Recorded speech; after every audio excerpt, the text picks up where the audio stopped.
Hello students, हमने अपने first video में क्लास 12 ज्योग्राफी से रिलेटेड लेसन 19 का फर्स्ट पार्ट डिस्कस किया था, जिसमें हमने इंडस्ट्रियल पॉलिसी के डेवलपमेंट के बारे में स्टडी किया था, प्लस इंडस्ट्रियल पॉलिसी का डेवलपमेंट कैसे होता है, एल्यूमिनियम इंडस्ट्रीज़ कैसे डेवलप हुई थी, नेशनल स्टील पॉलिसी के बारे में स्टडी किया था। हम अपने इस वीडियो मीन सेकेंड वीडियो में प्रॉब्लम ऑफ एल्यूमिनियम इंडस्ट्रीज़ की डिस्कस करेंगे कि एल्यूमिनियम इंडस्ट्रीज़ के डेवलपमेंट में क्या क्या प्रॉब्लम्स फेस करनी पड़ रही है। फर्स्ट पॉइंट है competition in the international trade.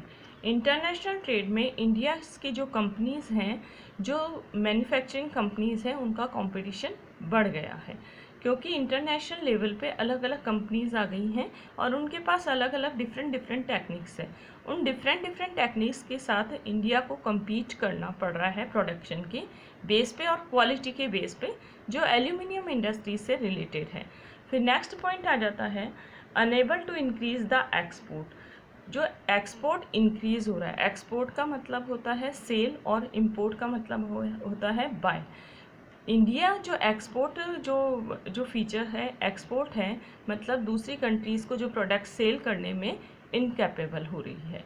फिर नेक्स्ट पॉइंट आ जाता है centralisation of the sources of the energy. Centralisation of the sources of the energy it means particular के केवल कुछ एरियाज़ में ही एनर्जी रिसोर्सेज है, बाकी एरियाज़ में एनर्जी रिसोर्सेज का डेवलपमेंट कम है। इस बेस पे भी एल्यूमिनियम इंडस्ट्रीज़ केवल उन एरियाज़ में ही डेवलप हो रही है जहाँ पे एनर्जी के सोर्सेज हैं, और उन एरियाज़ में डेवलप नहीं हो रही है जहाँ पे एनर्जी के सोर्सेज नहीं है। फिर नेक्स्ट पॉइंट है high cost of production. Production जो भी हो रहा है उसमें हाई कॉस्ट हो रही है। It means production high cost के बेस पे हो रहा है, जिससे जो कॉमन पीपल्स है वो उसे परचेज नहीं कर पा रहे हैं एल्यूमिनियम से रिलेटेड प्रोडक्ट्स को। फिर नेक्स्ट आ जाता है larger domestic market. Larger domestic market की नीड है। Domestic market it means India में एल्यूमिनियम इंडस्ट्रीज़ के डेवलपमेंट की नीड है। नेक्स्ट पॉइंट आ जाता है, हम फुल फॉर्म स्टडी करेंगे। Full form of Balco. Balco की फुल फॉर्म क्या है? Bharat aluminium company limited. फिर हमारा आ जाता है development of the cement industry. Cement industries का राजस्थान में एग्जामिनर केवल राजस्थान का पूछेगा तुमसे। Development of cement industry. Cement industries का डेवलपमेंट राजस्थान में लाखेरी में हुआ था और बूंदी में क्लिक निक्सन कंपनी ने सीमेंट इंडस्ट्रीज़ का डेवलपमेंट किया था, जो राजस्थान में सिचुएटेड है।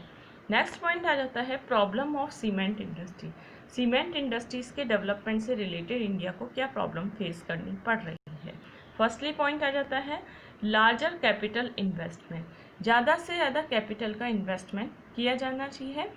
इसमें बहुत ज़्यादा कैपिटल के इन्वेस्टमेंट की नीड है, जो इंडिया फुलफिल नहीं कर पा रहा है। नेक्स्ट पॉइंट है uncertainty of the availability of power and the coal. It means India में जो पावर और कोल से रिलेटेड रिसोर्सेज हैं उनमें अनसर्टेनिटी, इट मीन्स लैकनेस है। इंडिया में पावर रिसोर्सेज, पावर से रिलेटेड रिसोर्सेज और कोल से रिलेटेड रिसोर्सेज पूरी तरह से अवेलेबल नहीं हो पा रहे हैं। नेक्स्ट हमारा आ जाता है constant lack of the carrying wagon. It means जो इंडिया में जो सामान ले जाने वाले एक जगह से दूसरी जगह पे सामान transportation, it means transportation facility available नहीं है। फिर नेक्स्ट आ जाता है lack of sufficient water, particular in Rajasthan Gujarat. Particular किसी water, sorry student, water, lack of sufficient water particular in Rajasthan and the Gujarat.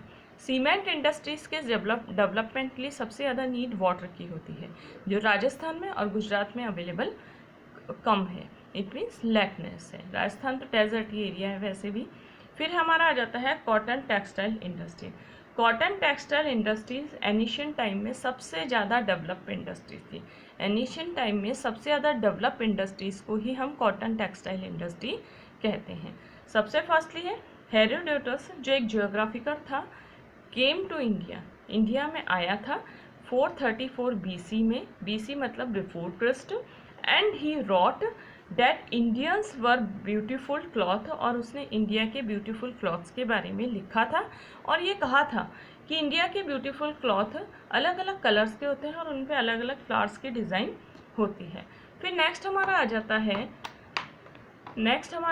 है 15 to 5000 and the 600 years back down today superior quality cloth was weaved 5,000 to 6,000 years पहले। Today आज से ज़्यादा superior quality का जो cloth था वो वीव्ड होता था, इट मीन्स बुना जाता था, which has certified by the discoveries of Harappa on the Mohenjodaro. It means Mohenjodaro civilisation है, हड़प्पा एक सिविलाइजेशन है, वहाँ से कुछ क्लॉथ के एविडेंस मिले हैं जो ये हमें बताते हैं कि आज इतना गुड क्वालिटी का जो क्लॉथ है वो वीव नहीं होता है, बनता नहीं है, बुना नहीं जाता है, जो 5,000 और 6,000 ईयर्स पहले बुना जाता था। फिर नेक्स्ट हमारा आ जाता है in Egypt the dead bodies. Egypt में जो पिरामिड्स होते थे वहाँ पे जो डेड, जो इन्हें ममीज़ कहते थे, डेड बॉडीज़ को, ममीज़ को एक इंडियन सिल्क में रैप किया जाता था in the pyramids around the 2000 years BC। 2000 year BC में इजिप्ट में पिरामिड में जो बॉडीज़ होती थी, डेड बॉडीज़, उन्हें ममीज़ कहा जाता था। उन ममीज़ को रैप किया जाता था इंडियन सिल्क में। फिर नेक्स्ट हमारा पॉइंट आ जाता है इन एनिशियंट रोम।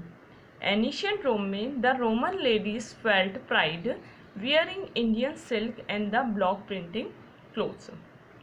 एनिशियन रोम में, स्टार्टिंग में रोम में जो रोमन लेडीज़ होती थी वो इंडियन सिल्क को पहनने में प्राउड फील करती थी। इट मीन्स ये हम पढ़ रहे हैं कि एनिशियन टाइम में silk, it means Indian cloth कितना डेवलप फॉर्म में था।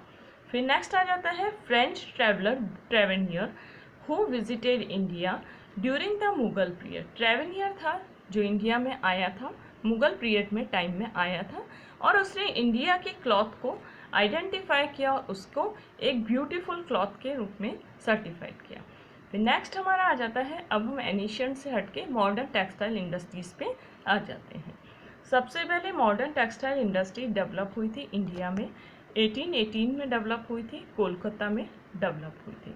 नेक्स्ट हमारा आ जाता है कावासाजी Dawar establishment.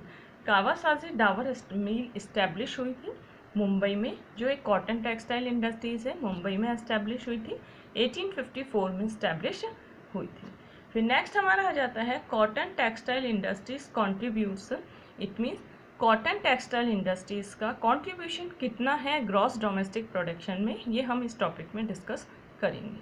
Cotton textile industries contribute 40% of the industrial production. It mean जितना भी इंडस्ट्रियल प्रोडक्शन बनता है उसमें कॉटन टेक्सटाइल इंडस्ट्रीज़ का 14% है, and 4.0% of the gross domestic product. Gross domestic product it means तीनों sector, primary, tertiary and secondary sector में जितना प्रोडक्शन होता है उसे हम ग्रॉस डोमेस्टिक प्रोडक्ट कहते हैं। उसमें कॉटन का कॉन्ट्रीब्यूशन है 4.0। फिर नेक्स्ट आ जाता है 20% of total manufacture industry of production and 11% of the total export. Cotton का प्रोडक्शन होता है 14% में से 11% जो प्रोडक्शन है वो होता है एक्सपोर्ट वे में, इट मीन्स बाहर सेल किया जाता है। नेक्स्ट हमारा आ जाता है cotton industries provides employment. Cotton industries India के पर्सनस को प्रोवाइड कराता है एम्प्लॉयमेंट। 4.5 करोड़ पीपल्स को एम्प्लॉयमेंट प्रोवाइड कराया जाता है कॉटन टेक्सटाइल इंडस्ट्रीज़ के थ्रू।